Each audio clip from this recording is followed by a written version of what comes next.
This is Serena's poster. Having this is kind of a reminder of where I want to go. I want to be the best ever. I want to be better than Serena, and I want to have that Grand Slam record one day.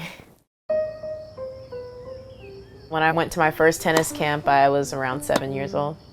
I was used to hitting against the garage of my house, and then my dad put me in a summer camp, and then the rest just took off from there.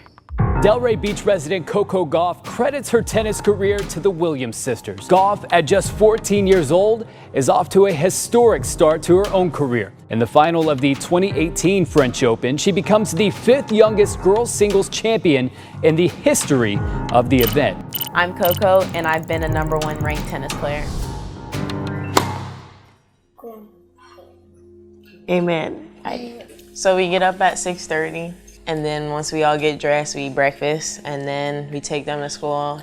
Y'all ready? Cody's outside. We got to get out of the house by about 7:40 to make this drop-off comfortable. And then we try to time it so that we're headed to the tennis court right after we drop them off. So she has her own dynamic warm-up routine. When you're a kid growing up, you used to just jump out on the court and play, you know?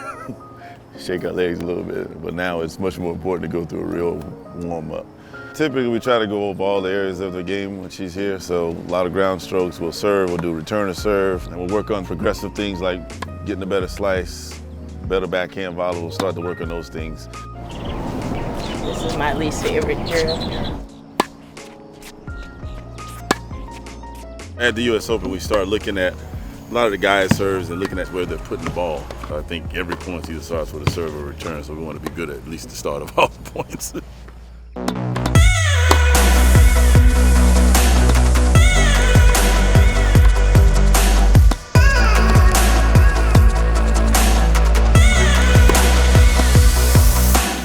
What I love about Coco the most is that she works hard, she comes to work, and even when she gets down on herself, she comes right back up.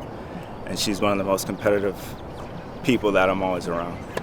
When she's at a tennis tournament, then I'm the assistant, making sure everything is organized, making it easier for her, because at 14, I consider her a professional. When you see that someone has potential, you do whatever it takes to make sure that they grow. But when it's like off the court and at home, I'm mom, you have to listen, do your chores. Sometimes it gets overwhelming because I'm always on the road, and then when I come home, it's not like really a break. Like you gotta move, you gotta keep getting better and keep moving forward. But I really like coming here. I'm Richard Woodruff, and I'm with Raw Tennis Performance. We work a lot on her mobility, her flexibility, making sure she's activated properly. Our focus with her is keeping her healthy and keeping her on the court. I have a tendency to, like, when I squat and even when I play, like my knee kind of comes in this way, but you want them to kind of be like straight, I guess. That's why we were doing a lot of jumping and a lot of squatting. We start with a passive range of motion, and then we go to an active range of motion. Then we went to the bands, which is her glute activation. That controls the knees, especially for female tennis players. They're really susceptible to ACL to knee injuries because of the way they're built. The most difficult part of tennis is there's not much of an off season. So you come out of one event, one big event, and you're already going back to the next thing. Anytime you're talking about 14, 15-year-old headed for a long career, we do worry about burnout. And what we're doing is keeping her healthy and staying on the court. Second practice of the day, a lot of times we try to do match play in the afternoon. So we try to work on all the parts of the game, worked on the volley, the overhead, then we put it into practice, see how does it all come together, how does she make decisions around the stuff that she worked on that day. I like tennis because it teaches you on-court things and how to stay strong, but also off-court it teaches you how to be independent and think for yourself. Coach dad, so understand her moods, what she needs to do to grow into a young lady, not just a tennis player. My parents never put pressure on me to win. I think all the pressure I feel is from myself because I like winning and I want to win and I hate to lose.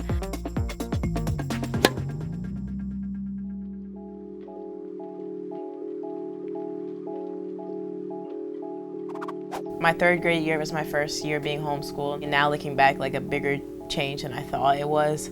I thought like it was just like, just tennis players, but it was actually other people who did not play tennis, even who didn't even play a sport at all, who was doing online school too. My background in education is I taught elementary school for 19 years. We made the decision over 6 years ago for me to homeschool my daughter. I'm here to make sure that education is first. Then I can look and see she's either like 50% complete, or I can also see her grade, her average, and where she's at. And that's how I can determine whether or not she's on pace or she's behind. I need to do more. So this was the U.S. Open. I played doubles with Katie McNally. I played her in the finals of French, and we won doubles. This was the finals last year. I was the youngest ever to make it to the finals of U.S. Open. This is the French Open trophy. It's my first junior slam, and I was actually the youngest in, I think, 23 or 24 years to win it. I was super nervous, and I wasn't playing smart. I told myself in my head, like, obviously you being nervous is not going to help you win, and you need to, like, you know, step out of it, or you're going to come home sad. I just kept playing every point, and next thing you know it, I was on the ground, and I won the trophy.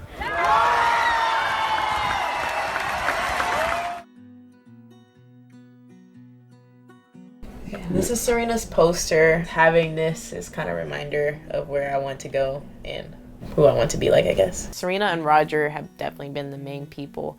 After I lost first round out of Australia, Roger just told me, like, just go back, keep chopping wood, and I did, and then I came out with a good result. So no days off means that to me, just to work hard constantly, even when you're not on the court, the way you act and the people you surround yourself with. My brothers, they're great, especially Cody. I think me and him have this really special bond. When I lose, he always calls me. When I win, he's always like really happy. So I think just having him around helps. And then Cameron, he's such a positive energy. I'll be crying after I lose, and he'll be like, why are you crying? Like, it's just a tennis match. I'm like, you're right. Like, I'm not gonna die after this. The people you surround yourself with is gonna judge whether you'll be successful or not.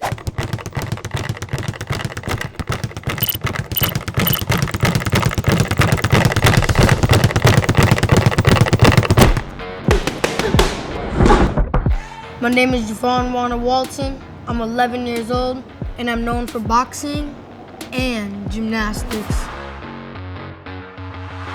I got my nickname Wanna because when I was really little, I just wanted to do everything.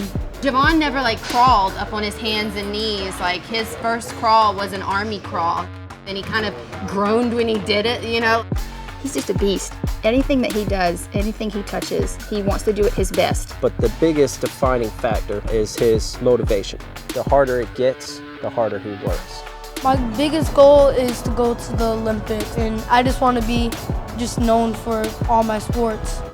So in the morning, I'll do a little bit of boxing, get a little bit of schoolwork done. After that, I'll go to TNT, which is trampoline and tumbling. And then at night, more boxing, or I'll do gymnastics. So this is my family's gym, and we recently opened. I'm DJ Walton. I'm Javon's father, and I happen to be his boxing coach as well. Coaching Javon, it's a joy working with somebody that wants to give you maximum effort on every rep, on every round. And for him to also be my son is just a great privilege. Man, I really love him. But when I grow up, I look forward to sparring in the ring with my dad. Never in my life I've seen a kid just starting out, just going hard. The one time I'm working him so hard, he's only 5 years old, and he's just going, and then I see tears and snot, and he's just going. He ain't stopping. So these are about bouts, right? Like my sister, she got about 3 fights, and you see me up there, I have about like 50 fights. I started out in gymnastics, and then he got into boxing. I saw him and his like mentality and his work ethic, and I just got inspired. So I was like, I want to try this, see how I do. And it turns out like I really like it. It's a really good sport. Even my 3-year-old brother, he'll say hop in the ring, and we'll just start fighting each other. You've been working hard. Oh, it's so good to see you too. I can't believe how much you have grown. You told me when you were 5 years old that you wanted to be an Olympic boxer. And I thought, I believe you. Do you remember the shoes that you wore? Yeah, I wrote Fighting for Miss Jackson on my shoes because she had cancer at the time and still does, right? And I wanted to show her, like, I'm fighting for you and I'm here for you. Okay, that made me cry. Okay, Wanna, so one of the things you need to accomplish today is your directions on the coordinate plane. Okay. I'm in an online school, so it allows me to fit my workouts in my school schedule. It's a lot easier knowing that I'm not in a classroom, so I can get my work done a lot quicker. And math is my favorite subject. Hey, what's up? What's going on, Javon? Nothing much. So what are we doing? I'd say one of the funnier things about Javon is every time he walks in, it's like another day in the office. He might as well put down his briefcase and, you know, how the wife and kids doing. He really is a grown man in a young man's body. So when I was 3 years old, I watched my sister do gymnastics, and my mom took me to this gym. Yeah, he came in and Dad said, he can do flips everywhere. And I said, okay, sure, let's give it a shot. I was expecting maybe one flip on the trampoline, but he literally just tumbled, flip over flip over flip. So Javon is on the elite track. This is a smaller, tight-knit group of individuals that really represent the country at one point. And he doesn't realize it, but he's the only elite trampoline for his age in the state of Georgia right now.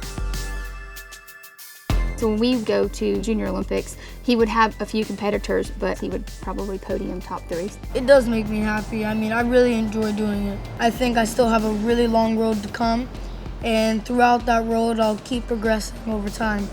But like anything, the more time you put into one thing, the better off you're gonna be. When he's ready to go towards the Olympic route would be when he would have to really start focusing in on one sport at a time. You know, he has asked several times at some point, do I have to make a decision? And even though coaches may say yes, we always say don't put limits on yourself. You can do whatever you want to do. You can go to the Olympics for gymnastics and you can go to the Olympics for boxing. And you know, we don't know exactly how that's going to happen, but we can make it happen. So I submitted a video for this thing called Team UA Next. It's the next generation of Under Armour athletes. And when I submitted my video, out of thousands of kids, I was one of the very few who've been chosen. And I was able to do the commercial with The Rock, which I was thankful for. It has afforded him a little bit of recognition, a little bit of fame, but we're constantly reminding him there's a lot of kids out there that put a lot of work in. And to be able to dedicate yourself and still have time to be a normal kid, it's cool to have a really big following on Instagram, but unless you're really chasing your dreams and doing what you love to do, all that really doesn't matter. The drive that he has, I know that he's going to be something. We're going to see that kid on TV more than we do now. The minute Wanna can get into the Olympics, I have a feeling that's going to be it. But I'm still a normal kid, you know? Girls think that they can't do what boys can do sometimes. They can do anything that boys can do. She is of the generation of female skateboarders that really represent a big part of skateboarding. She could redefine the whole sport. It's the way we look at both surfing and skateboarding. She's way ahead in all the really technical things. I think she's going to draw lines and do the next level of everything. And it's so cool at such a young age. And I don't think anybody's telling her things that she can't do, which is really exciting. My name is Sky Brown, and I'm 10, and I like to skate and surf.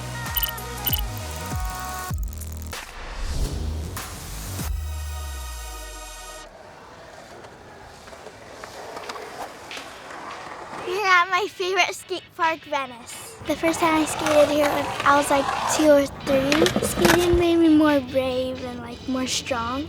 It's right next to the beach, so when I skate, I can hear the ocean. It just makes me feel free and like I can do anything. It's super fun skating with my brother. Like we get to follow each other. We both do different tricks. Frontside air, backside air. Especially the snake run's super fun. You can go super high and do these cool tricks on it. I like it because it feels like I'm touching the sky. We just love skating. It just makes me way happier when I skate with Ocean.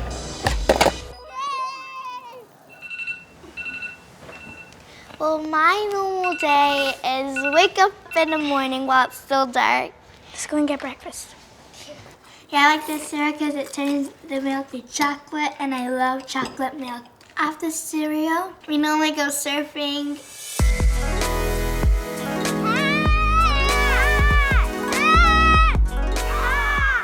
My name is Pat O'Connell. I've actually been a pro surfer for probably 30 years. I think the waves are going to be good. Yeah. They're going to be really big for you. Okay, team, we got a little strategy out here. You ready? Yep. Think of it this way. The more waves we catch, the better. Okay, we're going to have a lot of fun? Yeah. All right, let's go. The ocean's always changing. You know, you may be out for an hour and only get 6 waves. But as you get older, it goes from 6 waves to 10 waves to 20 waves. And that's where progression just kind of goes through the roof. She'll go from riding waves that are this big to this big and bigger. I feel like I'm a dolphin, just going fast, doing turns, and just riding the wave. The hardest trick was probably like a chop hop. It took me a while. I just love the feeling when you make it. It just makes you feel so happy and you want to do it again. The ocean is very natural for her. When she surfs, she knows how to read the waves. That's an old soul thing. Surfing with my brother is super fun. They're like best friends. It's so cool.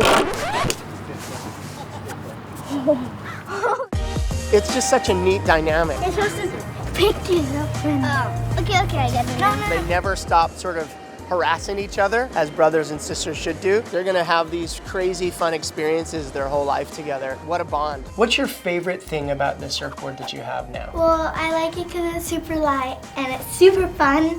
That's the coolest thing. Most kids are riding sort of hand-me-down boards. People like Sky, though, she needs something that actually works for her, that's more fit for her, to actually get something that's really built for performance, where most kids her age are just sort of riding their dad's board that he's not riding anymore. It makes such a difference in the water. If you have a great board under your feet, every condition every day is a little bit extra fun.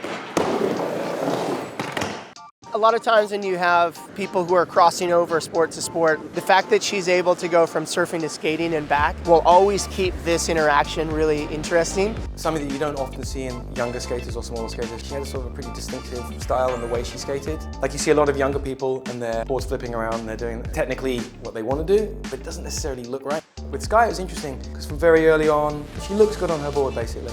My name is Bud Boyle. I've been here at Dwindle now since 2005. Skateboarding is an individual thing, but it's also being part of a group, and I think that's always fun. You're not trying to necessarily one-up each other, but you're there to push each other to everyone's individual limits. The hardest trick I did was probably jumping off a 12 stair.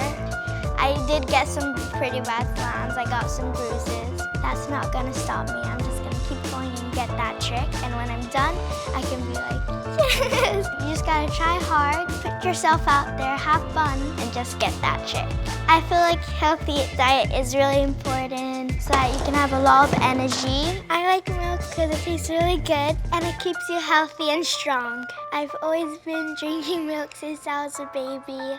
Well, I like milk. So Sky rides for Almost. We do have a board that we've made in conjunction with her. It's supporting a really good cause, a non-profit organization called Skateistan. They're doing really meaningful things for youth around the world, and specifically a lot of young women who don't have opportunities for education or access to a safe, free space. And I encourage anyone to go and do your research on Skateistan. Please, can I hit the button now?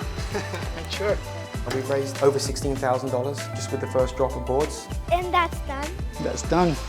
It's warm. Girls can do anything that boys can do. And I don't get much chances to skate with girls. And when I skate with girls, I just like to have fun. I mean, I don't know what the stats are. I don't know if it's 10% or 20% or 30% of the active skateboarders around the world are women, but the number's definitely getting up there now. When you used to see crews of guys around, now you see just crews of people. I want to be like the best at skating and surfing. The most important bit, just to have fun and try my best.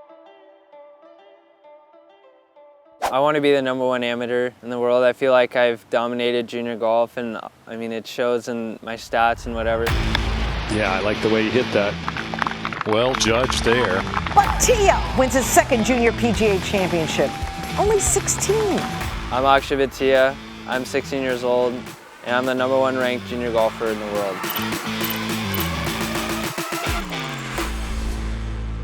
He never stops. Even after he wins a tournament, he feels like he should have won by more, which is pretty phenomenal. That he never stops work, he never wants to stop learning. It's not like he's content where he's at. He wants to be the best player in the world.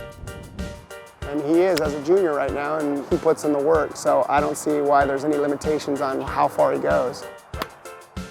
He's using the ground well enough to swing at 120. That's pretty much pound for pound one of the longest players in the world. So when he puts some more meat in his bones, he's going to hit it even further, which is going to be cool to watch. The main sports are football and basketball, so everyone's going to step right into that. But I think golf's just unique because it's an individual sport. It's a lot harder than just throwing a football or making a basket.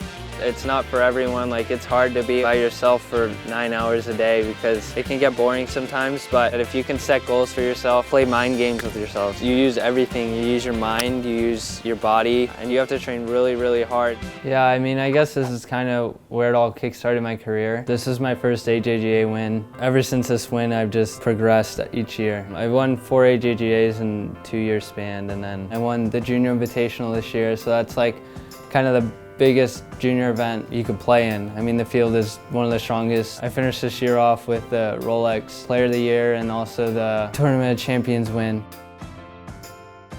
I know what my passion is and I know what I want to do with my life, so I decided to turn down college as hard as it was for my family and myself to decide, just because college is another step in life and you don't ever want to miss that. But I know what I want to do and I enjoy the life I have now, just playing golf every day and having my own office and workshop. So if I know what I want to achieve and I believe in myself, a lot of people won't agree with it, but it's the best option for me and I'm looking forward to the journey. So you just don't have to move as much around. It's like my boy Jeff Pierce says, you don't have to actually move the clock, just move the clock hand. Okay, clock hand's your club, your shaft, you're not moving the clock around. And he pures pretty much every shot. His golf swing's already phenomenal. Wow. When he's not liking the way he's swinging it, he'll send me videos, but a lot of times he is hitting it well and he's like, what do you think I should work on? Which is cool, because most people aren't saying that. Most people are content where they're at. They're like, I'm hitting it so good, I don't want to change it because they're scared to mess with something, but he's not afraid of it, which is cool. After a tournament he wins, he's still working. His mental game's very, very strong. His belief in himself's very strong. Because if he's not believing in himself, he can't commit to shots. And if you're not committing to shots and you don't believe you're the best, you're not going to be the best. You don't develop confidence after you become good. You have confidence before you become good. It gets boring. I'll just call him and I'll just be like, George, like, I have nothing to work on, give me something. Now create like about a golf ball space, which is about an inch out. There you go, good. Now you don't have to drive as much. Now you're there, now you push and extend. Yep, now you go through. It's really just been planning with my coaches and just set goals in my practice and what I want to see in my body. So my day-to-day is I work out in the morning around 8:30. I warmed up, did a lot of glute stuff and hip flexors, just get my body going, make sure I don't hurt myself. So this is basically like a hamstring / core exercise. Every time before a tournament, this is one of my biggest ones just because you have to have a very loose back going into tournaments, especially when it's cold and stuff. It's like compression on your feet or on your body. I don't understand the vibrating part, it just feels really good. There's not a lot of upper body that goes on. And it's a lot about using the ground. You need everything below to be firing. Because I mean, if your glutes aren't firing, your hamstrings are tight, then it's really hard to really dig. So I do a lot of leg stuff. Upper body's just a side thing really for golf. It's kind of telling myself that I'm getting stronger. That's always satisfying because I'm so small. But I mean, in golf, you don't have to be big, you just have to be mobile. You know, I'm 128 pounds and I'm 6 foot, so that's not very big. I mean, my body's small, but I'm tall. I'm very consistent with my practice, so everything's very structured. If you need to qualify for an event, win a tournament, you gotta make a putt on the last hole to win, and you're like, man, I've done this so many times, like it's just automatic. You gotta believe you're gonna make every putt. I always head to the putting green and I love to putt. I putt for 2-3 hours a day. As much as I can, I do half technical in my putting and then half scoring, and I love how that part of it is just so much feel. I mean, you have to visualize everything. I mean, you have to visualize the line, you have to feel it with your feet, you have to make sure your eyes are focused on the spot you want to hit. It's called the Vizio putting mat. So these lines, it's all about face control, and then this one's your putter path. It's really changed my putting. My imagination's pretty unique because I visualize a lot of shots. Like I can see this ball landing 6 feet to the right and spinning a little left or something like that. So I feel like my visual aspect is really good. Main thing in putting is you have to match your speed with your line. So as far as the mental side, confidence is the biggest thing in golf. And once I won my first big event, then like I was like, man, I know I can do this and I know I can be really good. So it's really just driven me. Bowling's pretty fun. Alright. You have to be unique with your shot. If you hit the correct spot on the bowling pins, then you'll get a strike, but it's not as easy as it looks. I just enjoy that and trying to get better and beat my cousins or my friends or whatever, because you can gloat after that, which is fun. I really love coming out to California, just especially to see my cousin Anish. He's been there every step of the way. He's so funny, and all the character that he has in him is inspiring, because I want to be like that. Well, the next step, 2020 when he's 18, he's going to turn pro. I'm going to turn pro when I'm 18. That's kind of where it's going to start, and I don't know how everything's going to turn out. So it'll be a Hugh School Monday tournaments, and in the meantime, he's just playing some big-time amateur events. The biggest thing for me is I want to grow golf. I want to grow this game. It's fun seeing little kids come up to me and say that you inspire me or something like that, and be like, man, check out my swing and stuff on Instagram. So it's one of the biggest things that inspire me, just because I'm 16 years old and I'm just a normal kid, but people look up to me already. So that really just motivates me, is like, if I can get to #1 in the world and people are like, oh my God, this kid, he's been my inspiration since 16 years old. It's just cool. I think Lou's going to change the baseball world. This kid's future is bright.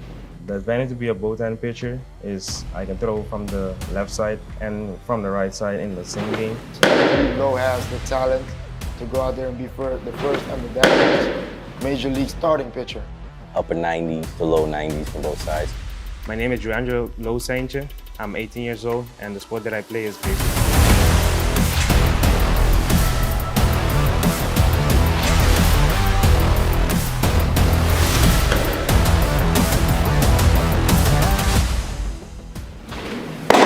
Good. All right. We're gonna go fastball in, fastball out. Fastball in, fastball out. I fell in love with baseball because my dad played baseball and my mom played softball. My grandfather played baseball too, and it's like running in the family.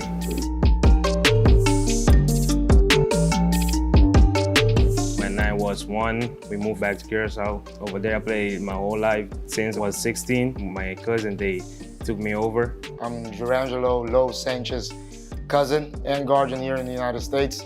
Big part of what made us move is, in Curacao there's a big distinction of when you're 16, 17, and 18, is either you're gonna make it then in baseball or you won't make it at all. So you have a very little time to really make yourself a professional.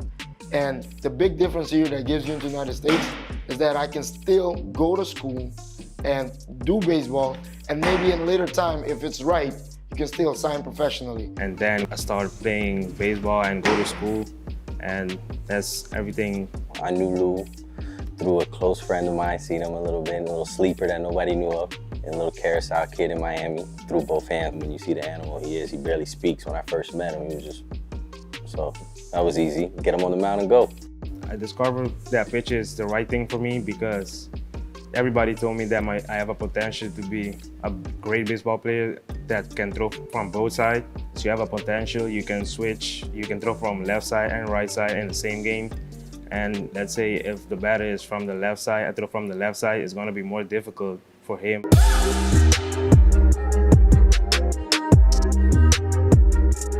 So when he wanted to actually take it serious, it was like, I think it was like 3 years ago. He said, I want to really dedicate on my pitching. And I was like, you sure? He's like, yes. So we went basically every day out on the field, him and my cousins, like we work on stuff. Back then he was probably throwing like, sitting like 85, 86. So the Major League average fastball right now is above 93 miles per hour. Back then, it was nowhere near close to even average. So he had to work hard, he had to put on weight, he had to eat well, he had to do good in class. Everything counts. Every time you have something to do, it's not over until it's over. So if I'm not playing baseball, I'm going to the field, go play some soccer, or go to the court, play some basketball with my cousin, or play football. You just keep moving and help you with your condition too.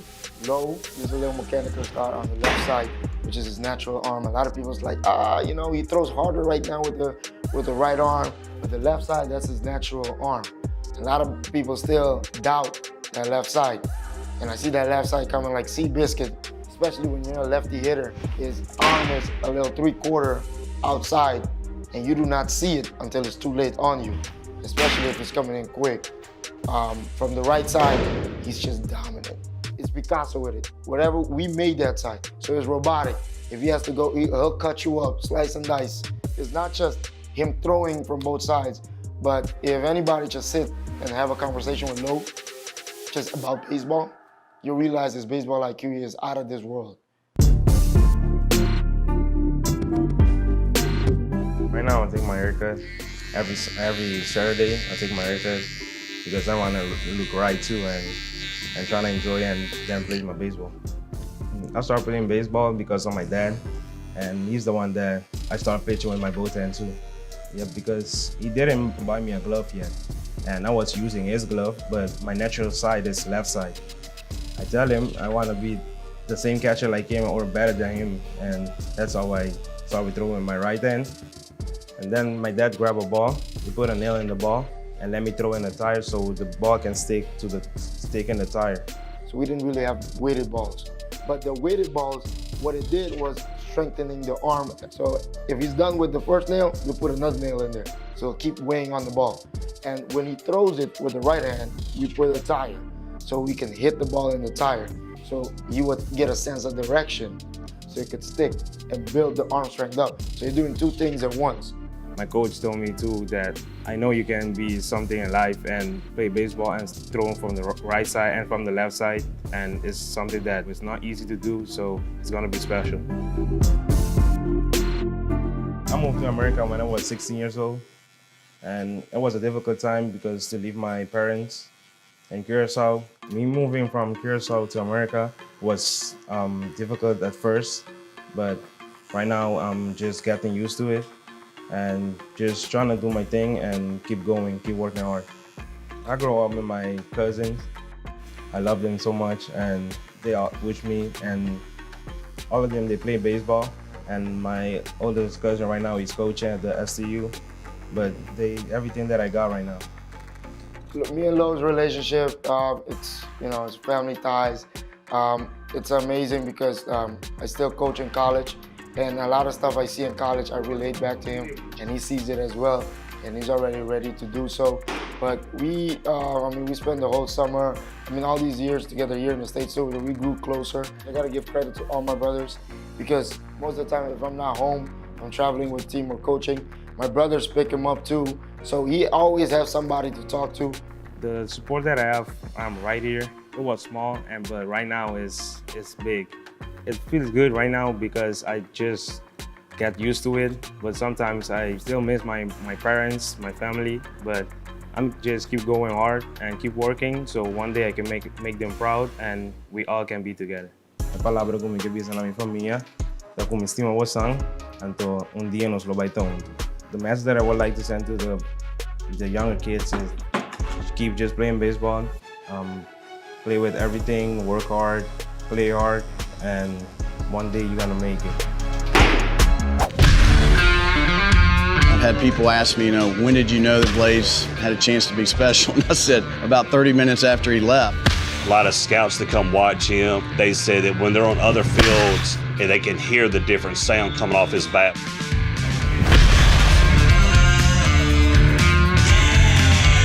My name is Blaze Jordan. I'm the #1 recruit in the 2021 class, and I'm committed to play baseball at Mississippi State. He loves to hit. Blaze started baseball at 3. I just saw my brother playing, and I just wanted to follow his footsteps. He knew when it was time for one of Parker's games, he would grab all of his things, and he'd have his little plastic bat and ball, and he would go out there and, like he said, play with other siblings. And then we really noticed his power hitting-wise probably at about 6. That's when he started hitting balls over the fence. We're from South Haven, Mississippi, which is the north part of Mississippi, about 5 minutes from Memphis. So we are here in Atlanta for a month. We're doing 3 World Wood bats and a Perfect Game World Series. But it's just a little bit different because you are in a hotel room and then you're not at your house either. We just have to plan accordingly to share the one bathroom. Usually when we plan our trips, we try to get together with other families and try to have 3 or 4 families staying at the same hotel so we can bond. Hey guys, food's ready if you're ready to come eat. You're sometimes more comfortable with these people than you are with your family a lot of times because you're around them so much. Oh. He'll hang out, rest, get some of his friends, Lane or Slade or someone to come over and just goof off. Like I'll just go have fun with my friends, like go karting, go play mini golf. Some of those things, like you just gotta go have fun. I couldn't handle the pressure. Sometimes we'll go to one of the hitting facilities and just get some extra swings in. Sometimes he just wants to go work on some things.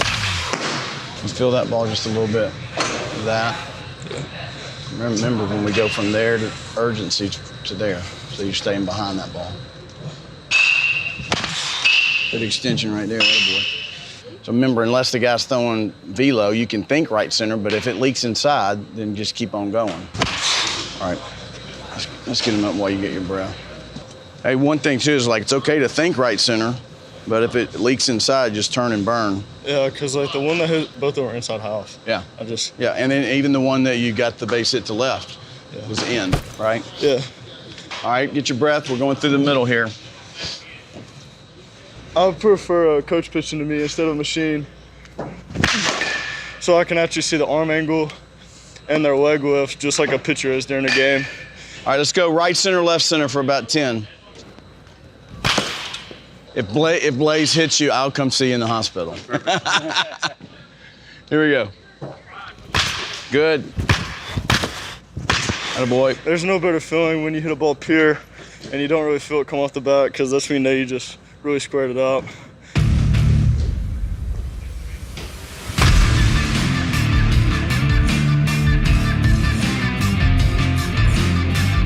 He's in the conversation of elite superstars in his age before his time.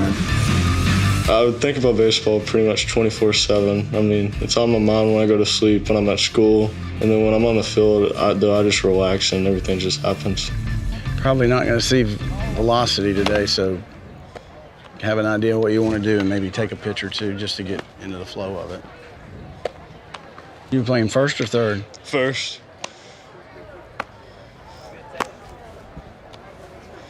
When I'm on the field, I just try to stay relaxed as much as I can and just not focus on anything else.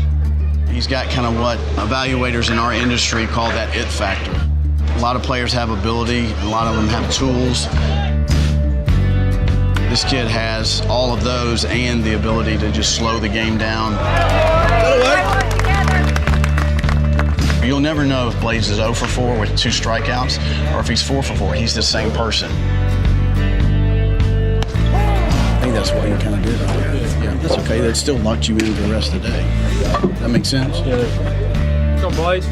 I know I'm going to struggle. I know it's going to be hard times. And when I'm going through it, I try not to think about it too much because I know eventually if I just keep on working hard, I'll get out of it. Come on, come on, come on! Boy, come on! Come on! Smoke that ball. But one life lesson I learned is when you're struggling, you can't ever get down on yourself because it's just going to make it worse. You just need to try to bring yourself up. And when someone else is going through it, you need to bring them up also.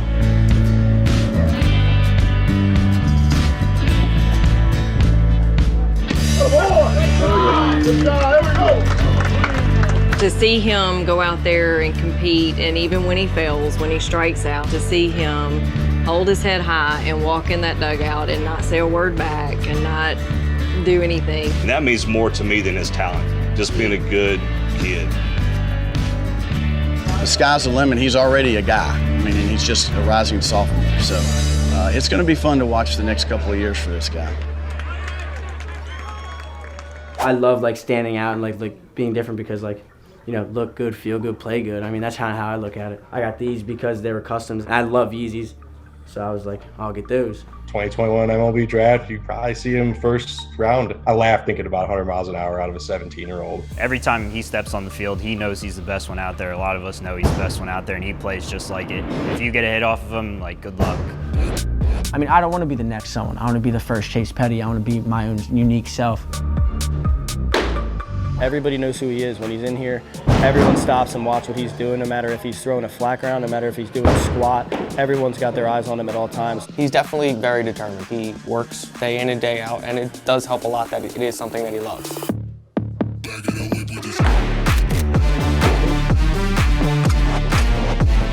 I would say my biggest strength as a person, what really got me to where I am now, is my mentality through everything. If you have the mentality that you're going to be the best at what you do and you work towards that, it's going to happen eventually. I mean, I love pitching more than anything. Kind of always known now as a pitcher, to be honest. My name's Chase Petty. I'm 17 years old and I play baseball.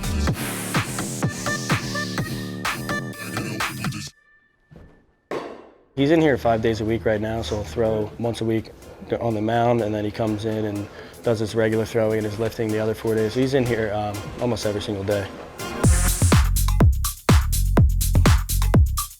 Right now for him, we're working out his pitch count a little bit, so we're basically simulating 2 innings, and we'll make him warm up like he would in a game with his 8 pitches in between. Just for him being able to now not just throw a couple fastballs in a row, a couple sliders, a couple changeups, and he'll simulate making game-type pitches and not just being able to, you know, when you throw a bad one, throw that next one again, but being able to replicate it back-to-back and start to get a little bit of a game feel. And we'll continue to do that up until 3 to 4 sets, and then we'll be ready to start the season. As a freshman, I was throwing like 85, 87, topping like 88, but my mechanics were just awful. So I went in there and they've helped me understand myself more than I ever could have. Like with the TrackMan, with the arm care that we do, with our PT that comes in. Like I understand my body more than I ever would have if I didn't go to this place.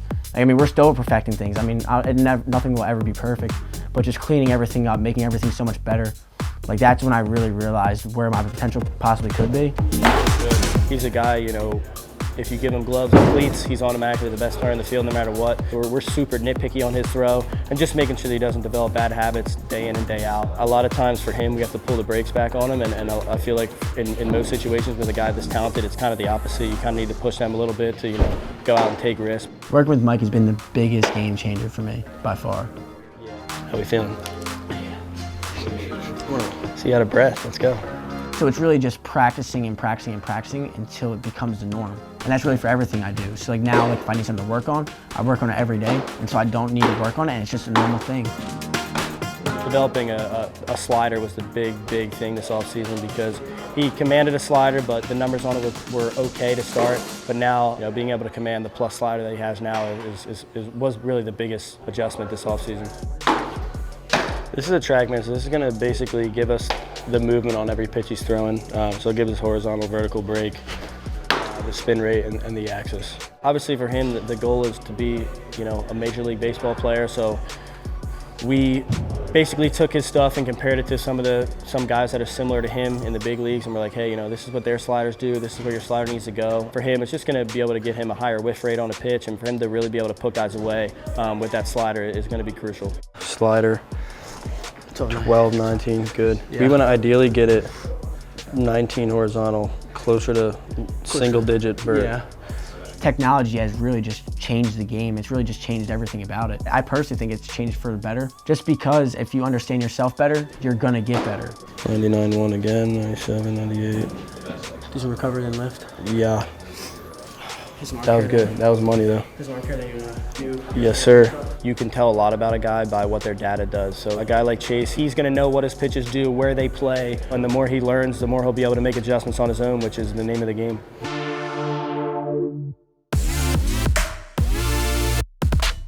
I've been with Chase about a year and a half. When I first met him, he was a young, small, wiry kid. I mean, he's still kind of small for how hard he throws, but he was just full of energy. You know, a lot of pop to him, a lot of power. And so for him, I just kind of want to build up his strength, make him as bulky and strong as possible, but still work on single leg stuff, reverse lunges. I mean, you pitch on one leg, so we're trying to work, get that one leg stronger, split squats, things like that. We have a 4-day routine for him. We'll go 2 upper body, 2 lower body, and we kind of blend it around what days he throws. because at the end of the day, throwing's the most important for him, so we want him as fresh as he can for that, and then we work schedule around that. Squats are all about force production, so when you're pitching, you're putting as much force you can into the ground and off to the side, so the more force you can put up, the more weight you can pick up, the more you can do it on the mound. I gained like 20 pounds of just straight muscle literally just from lifting, eating right.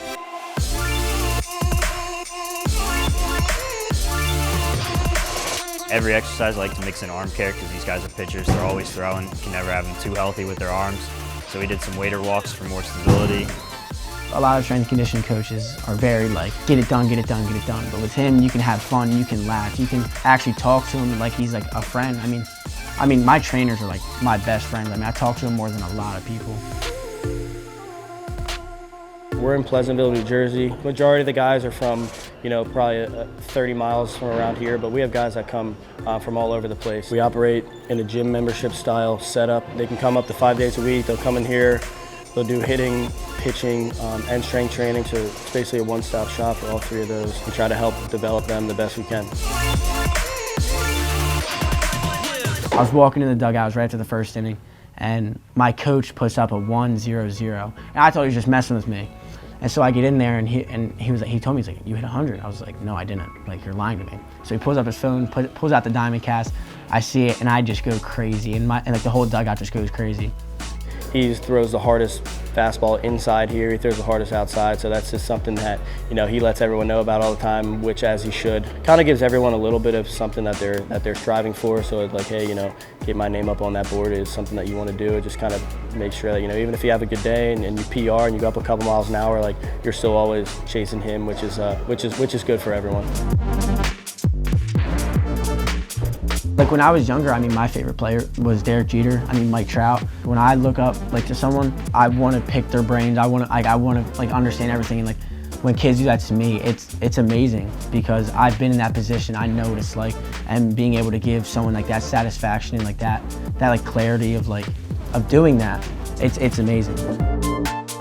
I love drip. How many people are gonna see with cleats like this? It's just I love standing out and being different because look good, feel good, play good. That's kind of how I look at it. These are my first customs, actually. Had to save them for the summer, wore them all summer.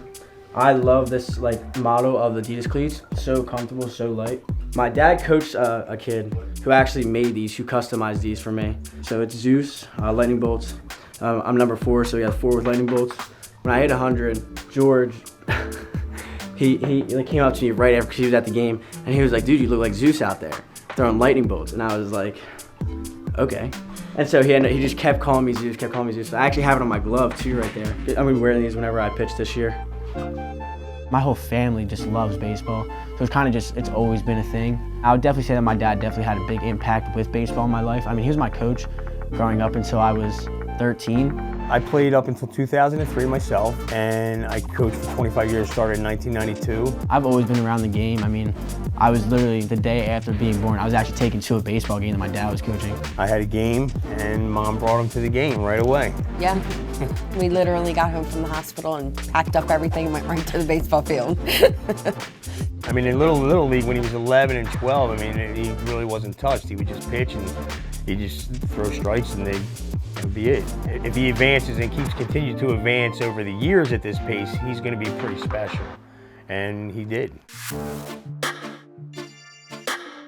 To be able to play the highest level of baseball, you have to make sacrifices. That's guaranteed for anyone. I have a small circle, group of friends, and then I have the people at PPC.